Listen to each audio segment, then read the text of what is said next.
আমি এখানে পালং শাক সিদ্ধ বসিয়েছি জল দিয়ে।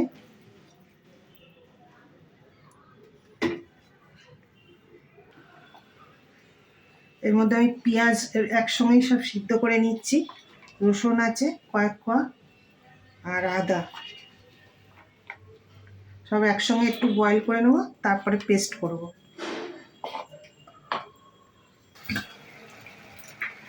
এখানে আমার বয়েল হয়ে গেছে এগুলো। এখানে 10 মিনিটের মতন সময় লেগেছে।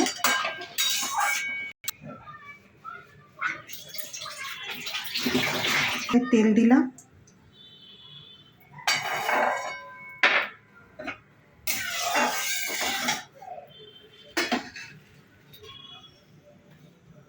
একটু নুন দিয়ে ভাজছি।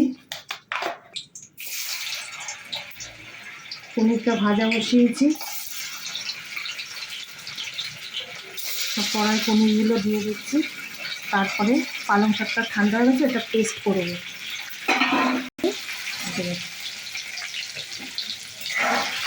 পনিরটা ভাজা এসছে, এর মধ্যে সিদ্ধগুলোকে সব দিয়ে দিচ্ছি। কাঁচা 4টে কাঁচা লঙ্কা,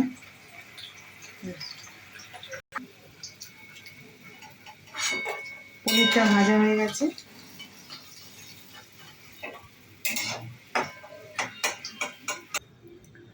তেজপাতা ফোড়ন দিচ্ছি, শুকনো লঙ্কা, দারচিনি আর এলাচ।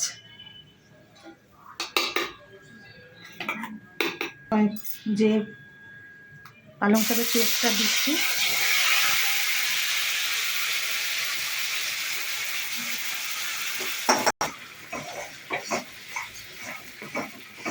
এটা আমি ভাজতে দিয়েছি, ভালো করে ফ্রাই হবে, তারপর টেস্ট লাগবে খেতে।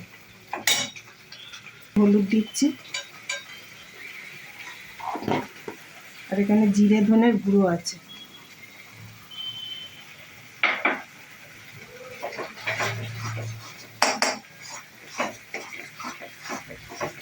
একটুখানি বাটার দিলাম যাতে টেস্ট ভালো হয়।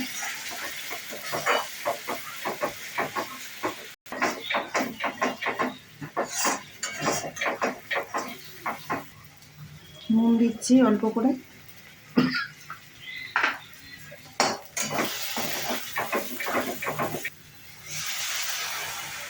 জল দিলাম, ধোয়া জলটা অল্প।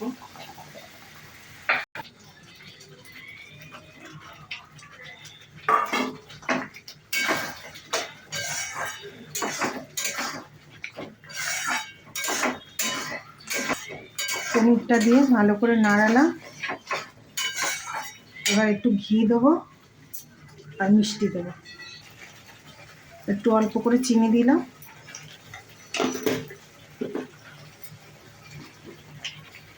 একটু ঘি দিলাম।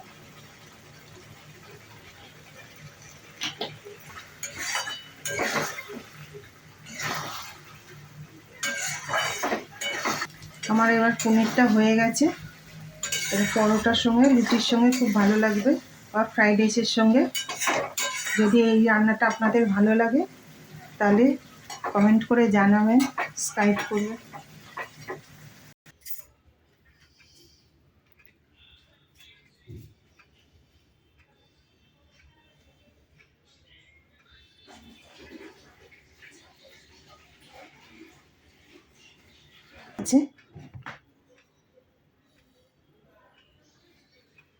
কেমন লাগলো বলবেন, আর পুরো ভিডিওটা দেখবেন।